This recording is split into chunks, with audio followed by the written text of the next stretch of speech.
We had one public day, one closed day. Ah, mira. More. More. Go, go, go.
Uau!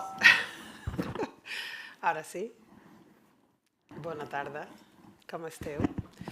Aniré directament a l'anglès, que és la llengua que parla la nostra convidada, Kathrin Böhm, que em fa molta il·lusió que estigui aquí amb nosaltres, sobretot presentant el seu llibre Art, the Scale of Life, i sobretot perquè també parlem d'altres aspectes de la seva pràctica que hem convidat a, diguéssim, a obrir i a manejar, diguéssim,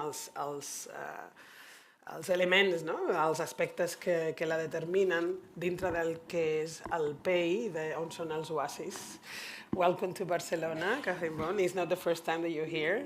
And I was saying how excited I am that you have accepted not only the invitation to present your book, but also the possibility to talk to the members of PEI about your practice and about everything that entails. For those of you who don't know Kathrin, she is a London-based artist who considers herself local in Hackney and Houghton. I will say that you also live around the world at some point, no? Extremely local, stay there. European. European. We can also talk about that. I remember we met the first time we invited you to take part while I was still director of the Showroom, where you had done other projects before I met you.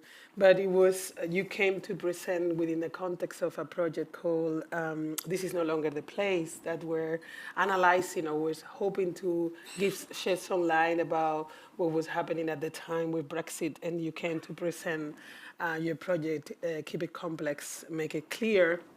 But also, as I was saying, you have been founding member of international artist groups, such as My Villages, which I don't know if we left there at the end here, but we had the Rural Undercurrents. Also, we have Rural Undercurrents there. You're going to tell a little bit more about all these slogans that we have surrounding us. I don't know if you can see it at home, but Kathrin will describe them, or even can be described by the people that made them later on. As I said, a lot of things that surround us today has to do with that, no? The Art and Architecture Collective Public Works, the Center of Possible Economies, as some of the structures and platforms that you have put together, but also series in 2013, and the Art Enterprise Company Drinks, which have accompanied me since I came here. I was telling somebody that when I was in this same scenario, in order to participate in my first press conference, I was thinking in wearing your T-shirt. I might be wrong, but I thought it was too much to begin with. But I wear it at some point. Just give me time. Things to say about your practice, that you're operating inside and outside the art world, practicing in the real economy, which is something that really attracts me from your practice, connecting different translocal community. Main interest in your work are the collective, the reproduction of the public space, and reproduction is emphasized, trade as a public realm, and every day as a starting point of culture. You also, for you, culture is an everyday activity, and it's everywhere. And the way we do things together, you say in your website, constitute spaces and economy we have and we want to have. Your motto is to think things in the making, and her emphasis on translating ideas, your emphasis on translating ideas for a better future and actuality. We had the opportunity to gather in the showroom, and maybe we can go now to the images, and you can see this, which is part of the first conversations in it. And what we're going to do today is, of course, talk through some of the parameters of your practice, but also of the book itself. And this, what you see here, is an image of what the project at the showroom looked like. And I said, we will start with the things that are in our room. But I wanted to put this in while we're doing that, because one of the things that somebody was asking me not so long ago is what is the future of the museum? And one of the parameters that I think will help us to understand the future of the museum has to do with what is the future of art, no? What we consider art to be. And one of the things that I said, and I think I said this more convinced than ever after working with you at the showroom for this Compost exhibition, was also what is the impact, no? And what Mick Wilson called the operation on the institution. No? I say it like, I think exhibitions is not only something that happens in an institution, it's also something that occurs to the institution itself. So there is an operation of the artwork, particularly certain aspect of the artwork within the institution itself. And of course the size of the showroom and the capacity of the showroom to be transformed. It was an institute. I don't even think about how square meters, but it's probably 200 square meters. Yeah, more or less. And then it's 2 floors. One floor has the offices and a library and communal space. We were 4 people working. Actually, I think I was the only one working full time. Me and Sima at the time, no? I'm a managing director and myself.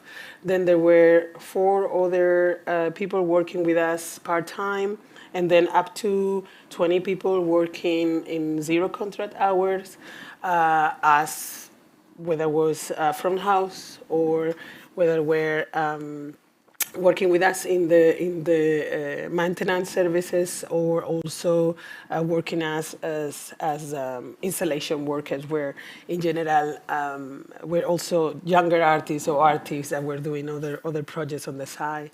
And I say this because, of course, one thing that determines the work that you do is also transparency, you know, that had accompanied your whole practice. And the other thing, so what you see here is Kathrin was, I say, she came to This Is No Longer the Place, that they conversation about the, I will say, the compass of the British Empire, which now had taken in a very dramatic turn, unfortunately, for those of us that think about our friends in Palestine and also, of course, in Israel.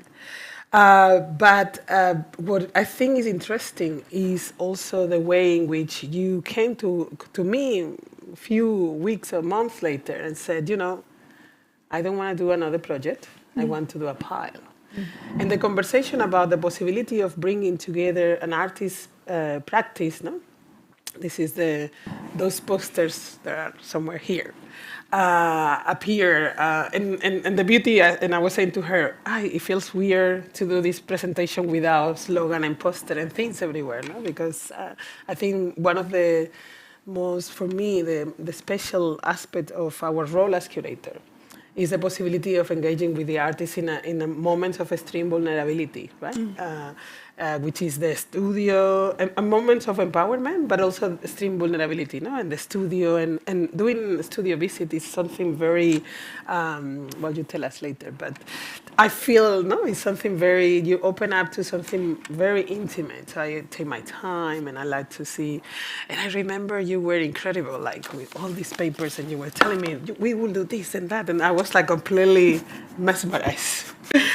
And I said, I want to work with this woman. And particularly because what it meant to all of us in the showroom in terms of being open to a transformative experience that could signify a transformation also for what the institution could be and could achieve. And I say this was possible in an institution like that, but I think part of me is claiming that that will be possible in an institution like Macba, right, to a certain extent. No? So let's dig in a little bit on that. No, let's start, as Mike Wilson will say in the book. Let's start through the middle, right, through the middle of the experience. Let's start in the moment where you decide that's it is over. I want to make a pile and consider what can be rescued for future use with others. No, I want to compile of my work, which in your case is methodologies, is other aspects, and transform it into something that somebody else could take as a starting point of culture, as you say, of something else, of something larger than that thing itself. Yeah, thank you. I have a feeling you can hear me well enough, no?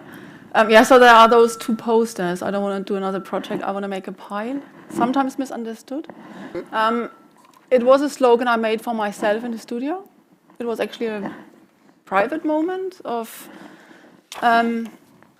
like my work, which by the time maybe went on for like 2 decades. And my work is normally described as socially engaged or participatory, process-based. But the economic condition for this is that I normally work on projects. You know, you don't, I mean, I've done a lot of exhibitions, which I didn't realize until I made a list. But I don't think of my practice as orientated towards exhibitions. I think my work as situated, you know, site-specific, collaborative, in public, in use, and so on. But the economic condition is that it's normally a project or a commission, which is fine, and it's also a privilege to have had this for such a long time. But then some of the projects turned into infrastructures, became organizations, and still the invitation was always, "Oh, do you want to do another project?" And we also know this is a kind of capitalist critique, this that you deliver. It also becomes a consumable, becomes a commodity that you do another project. So I started saying to curators, "I don't want to do another project," and they're like, "Oh, why not?" And then for those reasons, that you don't just perpetuate this practice of delivering social engagement. That's also a moment. They buy you in because you will engage the community. There's a price tag to that, which if it fits your practice, there's some mutual agreement. But yeah, not to make a pile. And then not to make a pile. And then I was talking with quite a lot of colleagues like, "Oh, how shall I do this? How shall I make the pile not just a thing to get rid of, but how can I work through this pile?" And then people who know me well said, "Well, do it on the terms of your practice, which is in collaboration, in public, and in use." So with this elevator pitch, I was thinking, okay, who might want to do this? And I knew I wanted to make the pile in an art space. So most of my time, I'm not overly concerned if my work can be read as art or not. But when it comes to me rethinking my own practice as an artist, I wanted the framework of an art space to think it as art. A lot of curators would say that's not an exhibition, that's a pile. Not getting, the potential of a pile. And then, when I approached you and when we had those first conversations, I think you understood best that this was not about making an exhibition, it was working through the practice, on the terms of the practice, which is both a reflection on my own work, but also could be used to reflect on how does an institution invite exhibitions, how do they run exhibitions, what do they normally do? And we also had this conversation around usership, something I'm really interested in. And not that art has to be useful, I don't think it has to, but Stephen Wright's proposition that if we allow art to be used without our determination of what it has to be, we might open a possibility for art. And that's what I'm interested in, because I think art, to a degree, has landed itself a little bit in a dead end. It's in a niche. It's like, who goes to museums? So I like this proposition from Stephen Wright that we think of a future of art through a genuine usership. And I think those two combinations to allow the practice of composting as an exhibition and to use it as a reflection both on what do I want to take for my future practice, but also what can the showroom take from this exercise of opening up. And composted a lot of other misunderstandings term. But I chose the term because I think it's quite an expressive term in terms of it's a thing, it has a physicality. It's not completely random what is on it. It's the leftovers from a garden or a field. So for me, it was actually quite precise. And how that precision reads into, and we will go back to the room, but how that precision reads into composting within the context of culture, composting within the context of exhibition. We can talk about, of course, what you did at the showroom, but also, and I think that was the theme of the conversation today with some of the members of the PAY, the independent study programs here. How then one can read compost in relation to that art making, the doing art as doing economy, for instance, in the case of Gibson essay. Let's try to unpack this, what it meant, what it means in general, and then if you want, we can go to the two examples that we know, composting at the showroom and then composting in Documenta. 15. So maybe I just go back to this. So that's what it looked like. It didn't look like a compost, obviously. It was literally all the things I still had in my studio. So that doesn't mean that's all that's left from the practice, but it's just the kind of slightly random things that you keep or are left after projects elsewhere. And of course, the practice is bigger than those things. But when they came to the showroom, the idea was to dissolve them through going through them, through discussing them, but also through a change in usership, which that was the dissolving moment. So the things didn't rot, but everything that was in the exhibition could be taken away as art or as something else. And that was an experiment, also to allow myself in an exhibition space. And people are like, oh, you're not going to be sad if people take it not as art. I'm like, no, you know, I mean, that's that's the interesting bit. No, and I think it's important, perhaps here, to unpack also to context, no, which is the user, both the user who will take on the duty of doing this, or the pleasure of doing this, or the possibility of doing this, and then the usership that every work, every poster, every bottle, I remember like this beautiful spoon, which, by the way, I give to somebody as a gift. Okay, fine. I'm not angry. As an artistic gift. But I think one of the key issues there, and perhaps, and correct me if I'm wrong, is this understanding that also is the theme of the book, no? The art on the scale of life, not this one-to-one engagement that is both the public engagement in the making on the compost, right? The pile, it's put together, but then it's also unpacked little by little, piece by piece, according to the consideration that the user does of the work. No? And then I think what is interesting also there is how, in thinking about such usership, what does tell us about the institution, right? Because I think, as I was saying at the beginning, thinking about what institution making generates, how then one can participate, no? in the making of the exhibition. Once, no? The project became something other than an exhibition. The institution, by virtue of that project, became something other of what it could be as an institution. And in fact, one of the beautiful things that happened is that I left at the time, not that it's beautiful, but I left to come to Macba, and that constituted a process for the institution to consider. No, it was extended within the context of the institution to consider how much your project had opened the possibility for the showroom to transform into something else. So the institution is also it's also in the making of being transformed by such usership. No? One thing that also surprised me about this one-to-one is also the fact that we give, at the time, you and us as part of the institution give so much power to the user, so much power to the people that come through the doors, being aware or know what is happening, because of course the beauty of the showroom is that it has this incredible garage door, it's open in the morning and through the day in a very humble neighborhood, although it's in the north of London, very close to Paddington.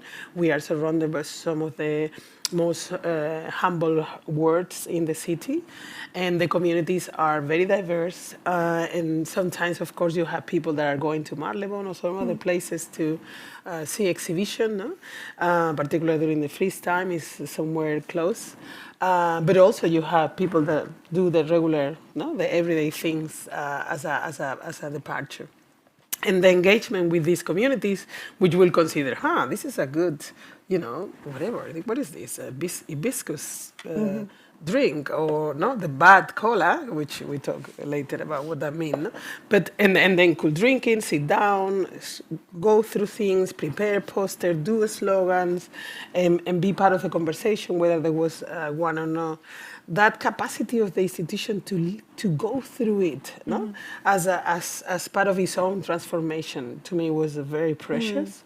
And it was also an opportunity to also think about decision making in relation to that moment of the exchange, but also what that will do to your work in the long run. No? I mean, yeah, there was this moment of you leaving, so the organization also had to think about its organizational development. So this is not, I didn't write this, that was a serious question in the team. What from Compost are moments that we would like to take on as an organization?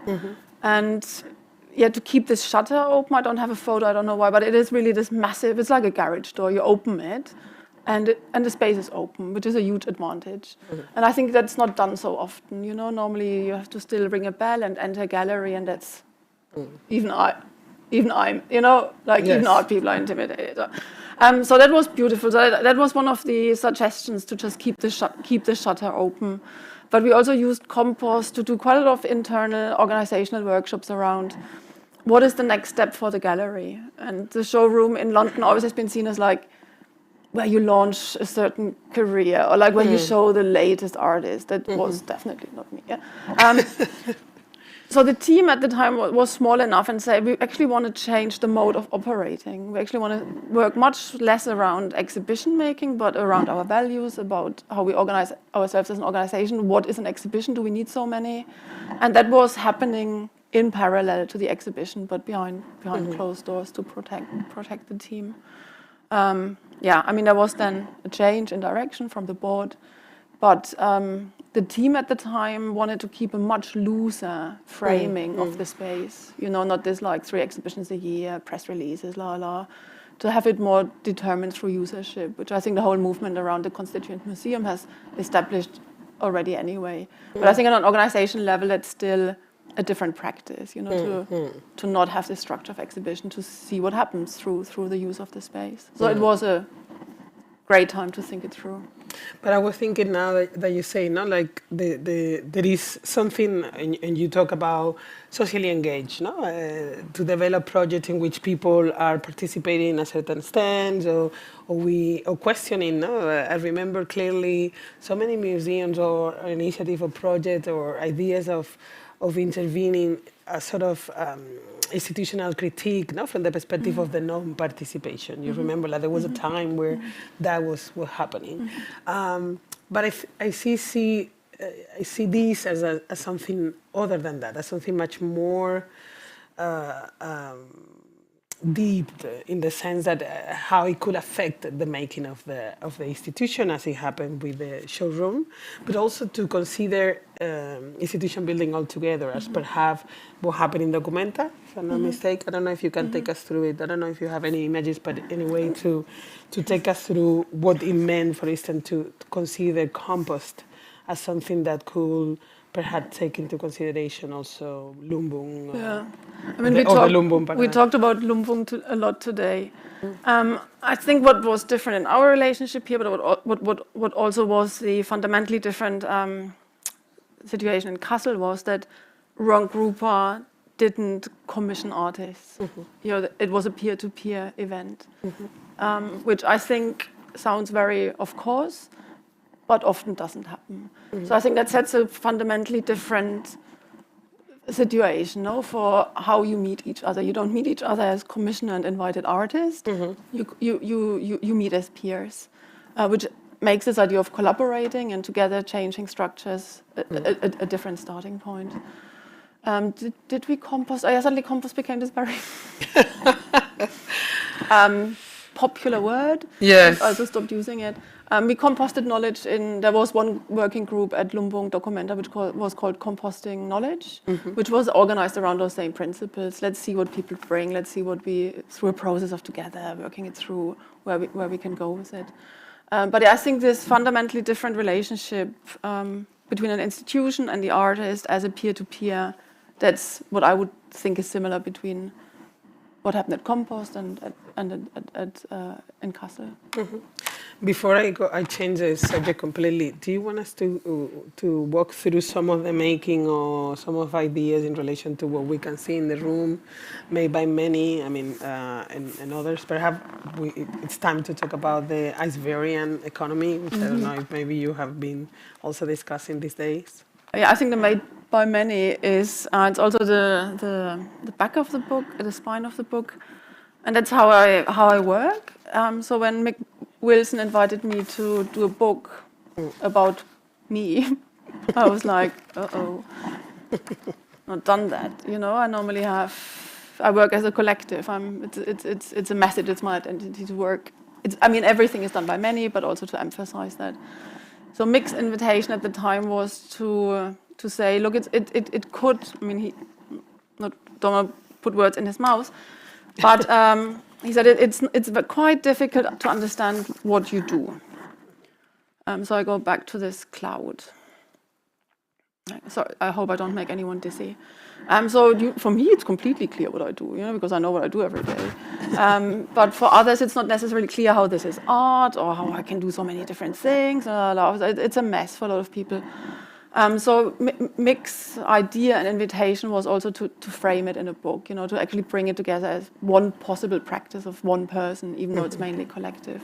So maybe that's my comment towards the made by many, that there's a certain contradiction between my name on this, but it's made by many. But for this book, it's my name.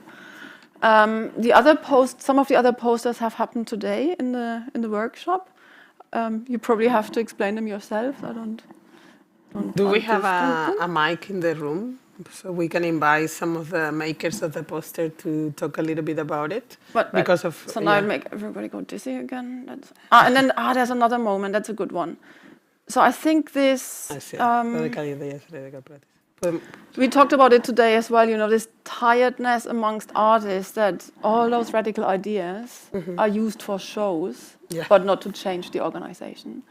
So I think, there's a real frustration with, let's have another exhibition on radical care. I was in an exhibition in. I think it's funny. I was in an exhibition at Aberdeen British Art Show, and the topic was non-extractive economies and radical care.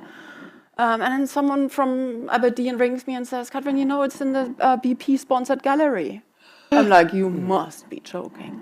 Wow. No, it wasn't. So it didn't occur within the curatorial consideration that this theme in that gallery at least needs discussion, So I think this discrepancy between how a lot of art institutions still operate, but what's imported as a topic to look different, this discrepancy is, I think, quite difficult. And I mean, I work in a business school, so I have to do a lot with businesses, and I have to say many of them are more radical. They really think about governance, they really think about participation, they really think about pay. Whereas what I know from a lot of arts organizations, that hasn't quite arrived yet, as this could be a possibility for change as well. And perhaps we could also talk about company drinks as one of these platforms. But I don't know if people in the room wants to talk about their slogans, or if we feel still a bit shy, we can continue here, and then maybe when we open to questions, we can do that. Shall we do that? Yeah? Okay. So just because you mentioned company drinks and the structure and working within the School of Economics, can we talk a little bit more about company drinks in particular? I have another good slide, 1 second. Yeah. Did not deal. Okay, go ahead. I can find it here. No, I mean, why do I have this slide? Because, of course, it's, I also operate within an arts context. Of course, my work has no market value, but I still think I like what I do. I wouldn't do it if I wouldn't think it's important to a degree. So it's also to talk about the value of work and how you, then if you want less dependency from BP-sponsored galleries, how you can think about setting up livelihoods, not just for yourself as artists, but maybe within those localized contexts. And that's how Company Drinks came about. It's a drinks company. I can sell drinks later. But it was set up as, it's an enterprise. The business is a means to make public space. And now working with more businesses, I also recognize a lot of entrepreneurs start this for exactly that reason. I think that's completely under-acknowledged. So I thought that's cool in the arts, People are like, oh, drinks companies, it's art. And you're like, painting can be art and a sculpture can be art, then surely a drinks company can be art. I think that's a killer argument. But also that's where I want to locate my practice. That's what I see as my practice. So working through the organizational modes, aesthetics, questions, ethics, to consider and claim this as my artistic practice. But then how then is, because I think that the difficulty to understand and how it operates at both levels all the time. No? When people, and also, so how it operates at both level, aesthetic and commercial, and yet escape the possibility of commercialism that the art market entails? Well, because we are our own business, we're independent. We can make our own decisions, so we don't have to do things. Some of my favorite moments are when a company drinks is an exhibition, and good curators would think of showing both sides. They would normally have a display of things, but they would also have a bar. And then, of course, the stuff that goes on display gets picked up by an art transporter in massive crates and like air conditioned, blah, blah, blah. Exactly the same drinks go on a pallet in the fridge in the cafe. I also like to play with those different modes, which then once they are done, executed, they become obvious to everyone. This like slight massive gap between when is a thing an artwork, when not. So that becomes very obvious to everyone, and that the fact that you can play with that, it is, I think, gives a certain liberty also around those questions of usership. Can we also talk about the processes of governance in relation to particularly comparative things, or other ways in which collective has been thought through these relationships of labor? Yeah, I mean, I think that's critique to myself. You set up things and they run and they seem interesting and there's a community gathering around it. I don't come from community organizing, and I wish that's something I would have learned earlier, like really thinking about community organizing, which I think is a critique to a certain kind of social engaged practice where you just think, oh, that's not, but to really organize also in terms of access, transparency, equal pay, all of those things. So with Company Drinks, which now is in its 10th year, that's what we started after the 5th year. To do all like policies, procedures, all of this, which again, and then I'm quoting Kate Rich a bit, really we have to stop ourselves as seeing this as the boring work.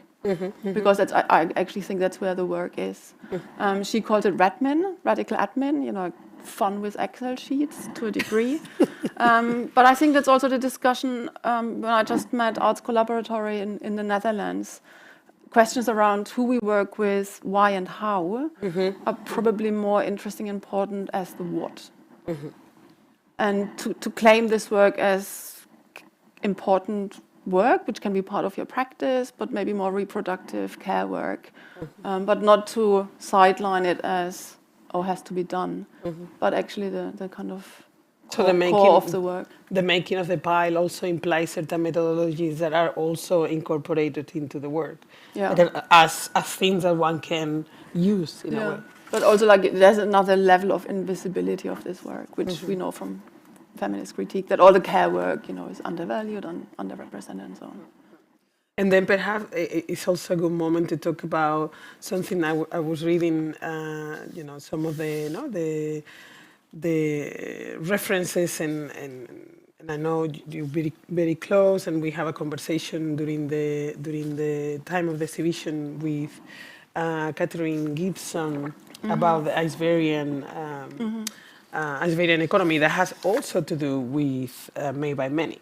And perhaps you could unpack, I don't know if you do some imagery about that, but how then one create these creative places, based images that can travel, like how the withdrawing of the economy happens within the context of this push and pull, this structure that seems to be marked by many, the museum, the museum, the ecosystem, right? Like this sort of more dialectical proposition. I mean, Catherine Gibson came in for a Zoom conversation during Compost at the moment where we found out that it's a BP-sponsored gallery, which then, in the case of Aberdeenshire, and the colleagues I knew there said, look, from your remote position, don't do a black and white on this situation, because all culture in Aberdeenshire, almost all families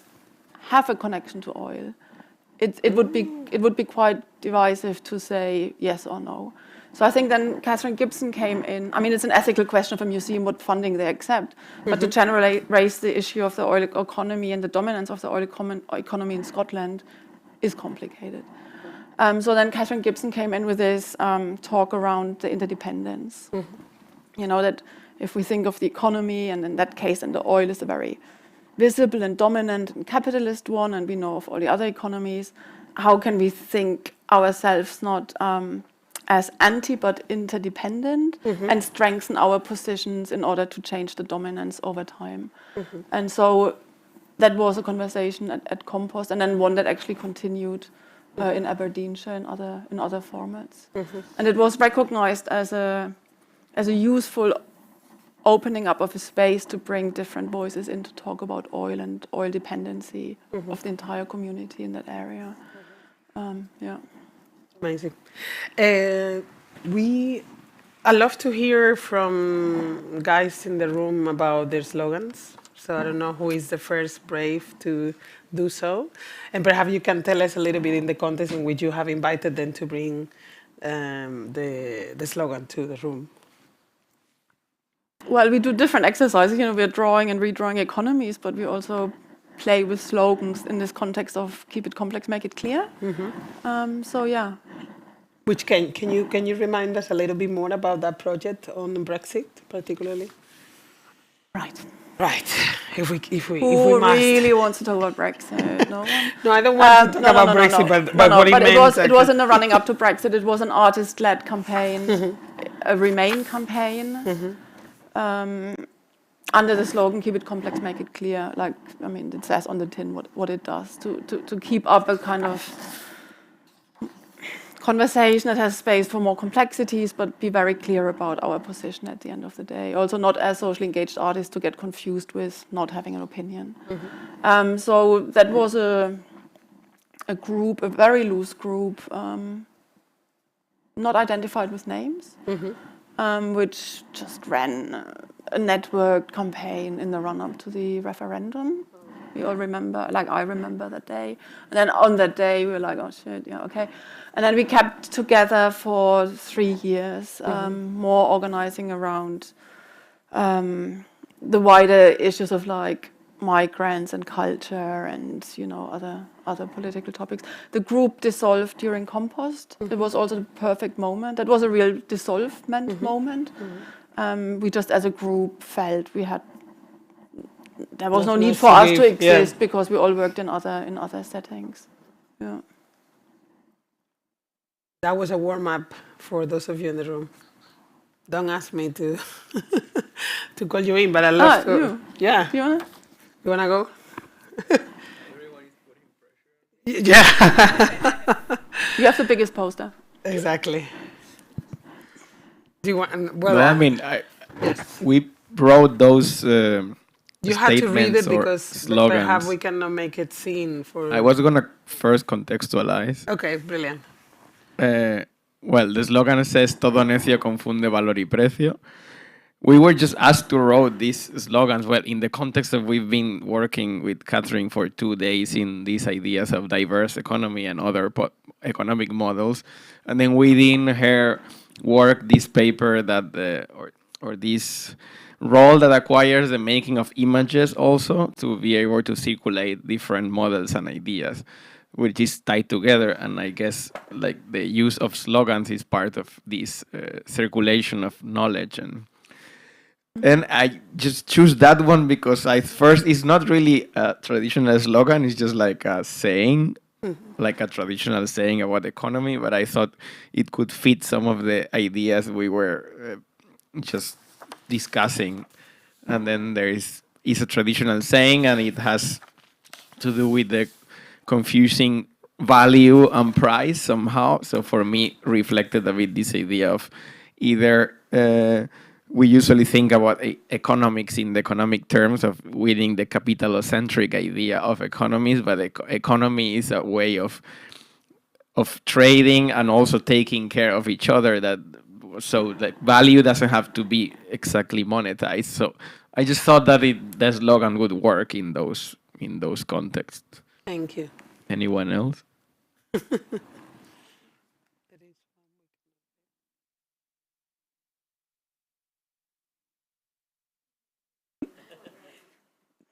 We'll try. Mine is this one that says Mestri de tot, oficial de res, which means teacher of everything, official of nothing.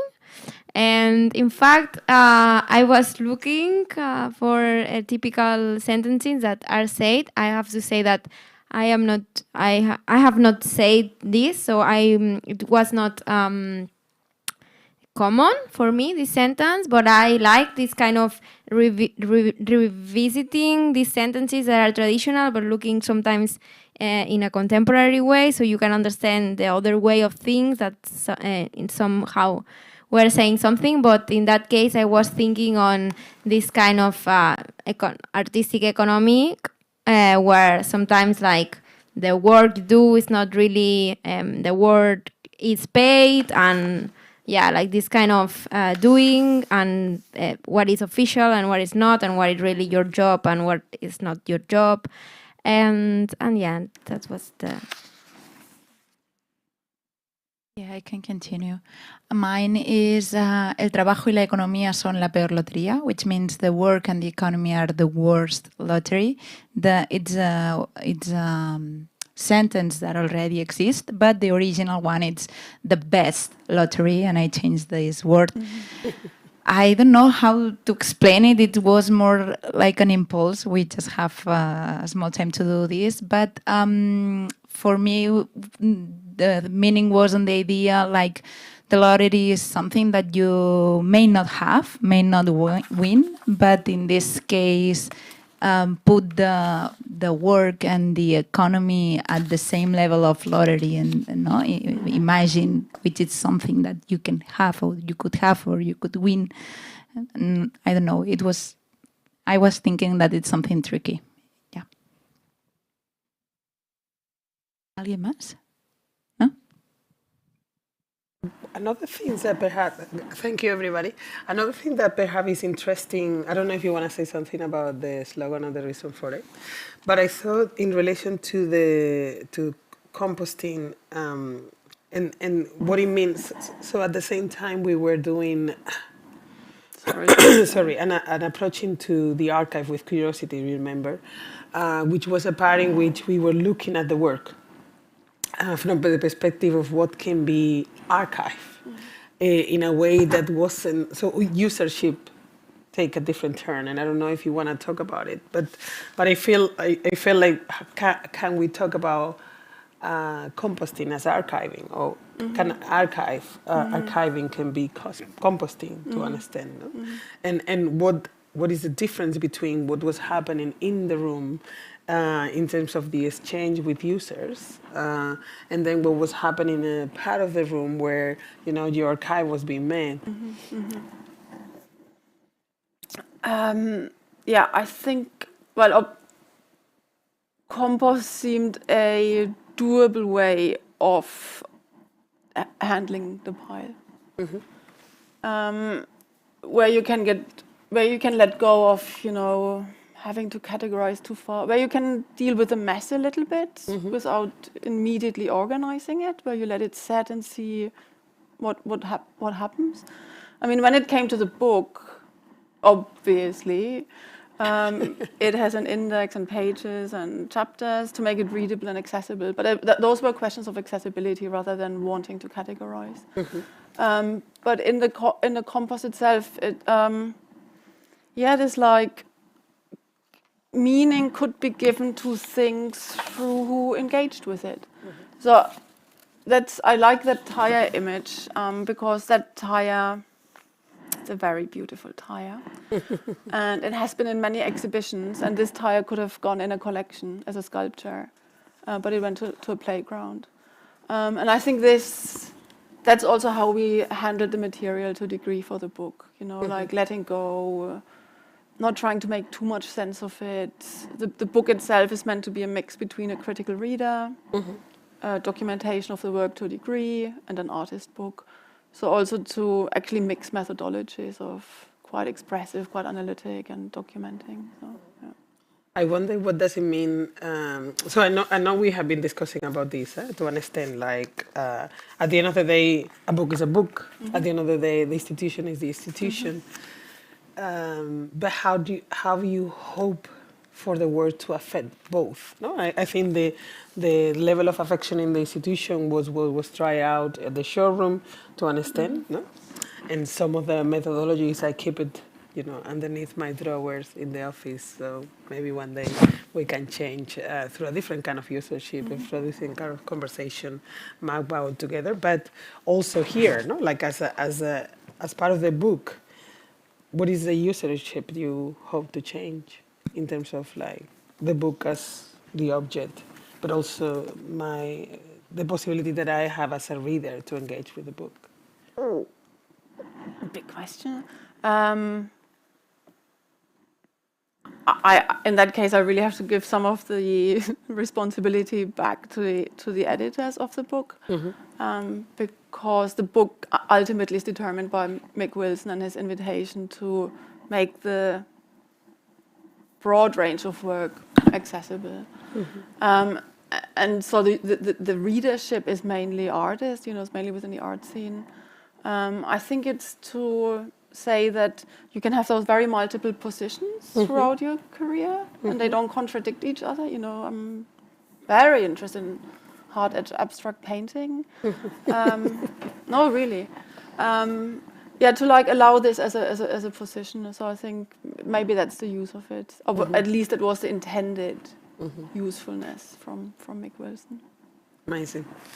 I think we got to the time where you can ask questions if you feel engaged enough. But also you can we drink? Or you can also, if there's a nice compost. That's a nice compost, yes. If you want to go through some of the images. But again, if anybody wants to ask a question or the t-shirt. I cannot find it yet, so I don't know where I have it. But I think this is a great teacher to begin a conversation anyway. Any question from you lovely people in the audience?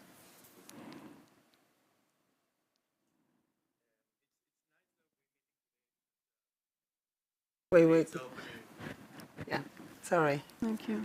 It's nice, I was saying, it's nice that we're meeting today because today is the opening of an art fair in Barcelona.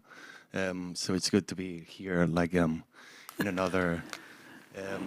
you have talked, sorry, I don't know how to hold this, but like, you talk about the effect in the institution, but like, do you see your work also affecting the art market? Say it again? The art market? Yeah. Placing like an alternative economy to the distribution of artworks? Yeah.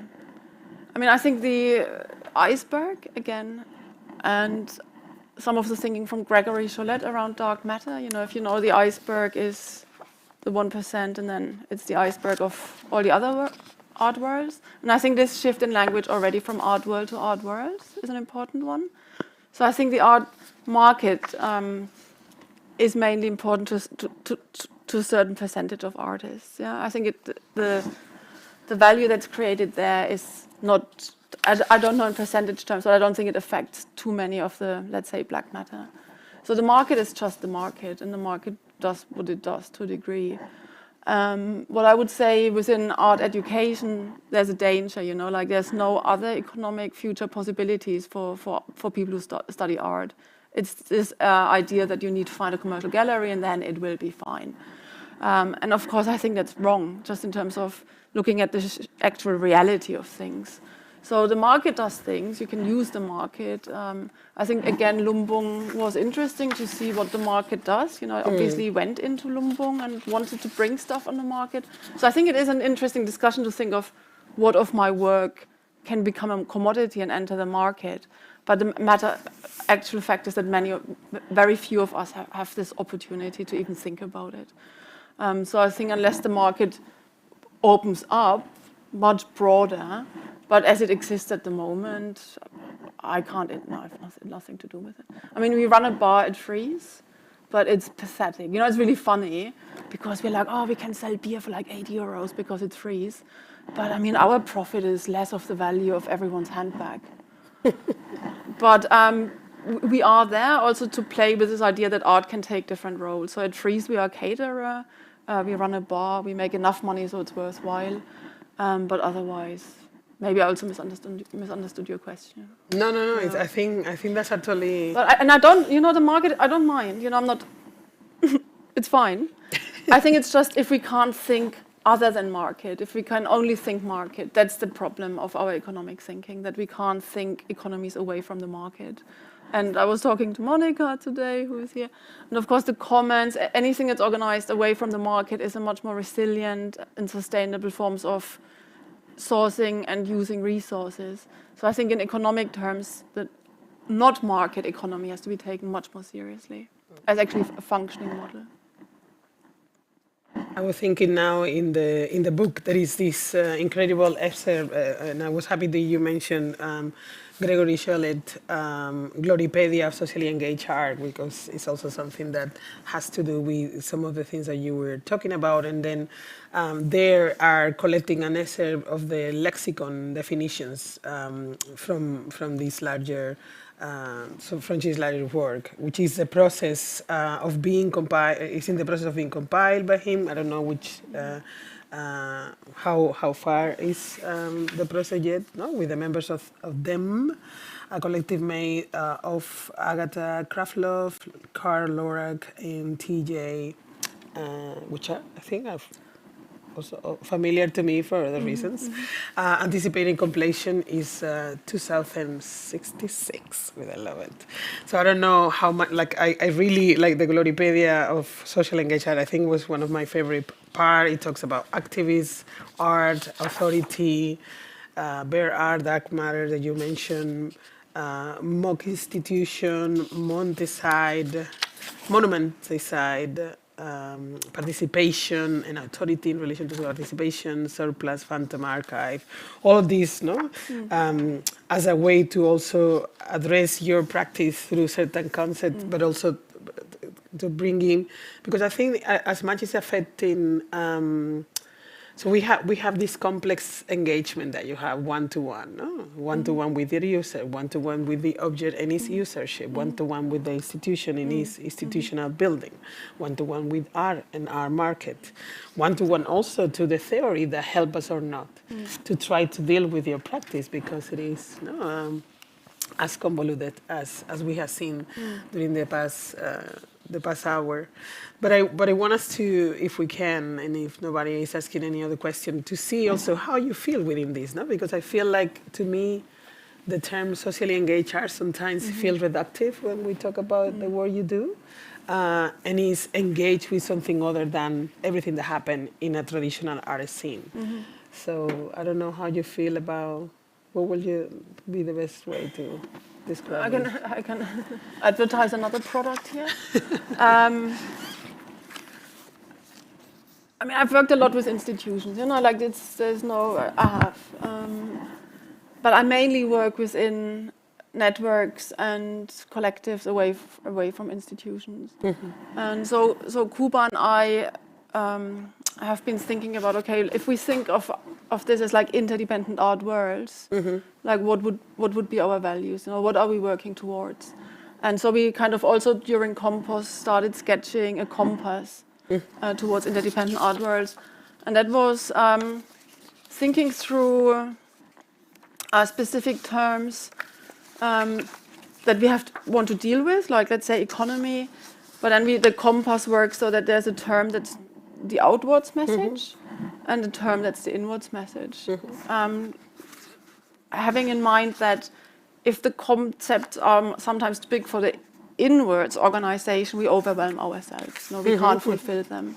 So the compass is organized along 7 terms, referring back to the Penfold, to the Rochdale principles, and then always like an inwards and an outwards. I want to show you because I don't know if they can see it. Inwards and an outwards message. So that's, when you're asking me, I mainly think of myself working away from the institution in this kind of like peer-to-peer bigger networks. And this is like a small attempt for us write down how we want to orientate ourselves. And that's of course written and published in conversation with many, many others. But to see if there's like principles we agree on. Amazing. I don't know if there is any other question. Otherwise, I think I will have to just say that it's an honor having you here. Oh, come on. Yes, it is. And also having you at the pay, having this opportunity to unpack a little bit more your practice and hoping that people engage with your work through these, but also through other opportunities that we might have in the future. And I just want to thank everybody in the room for being here and accompanying us through, and also those of you who will see us online. Thank you so much, and good night. Take care. Bye. Thank you.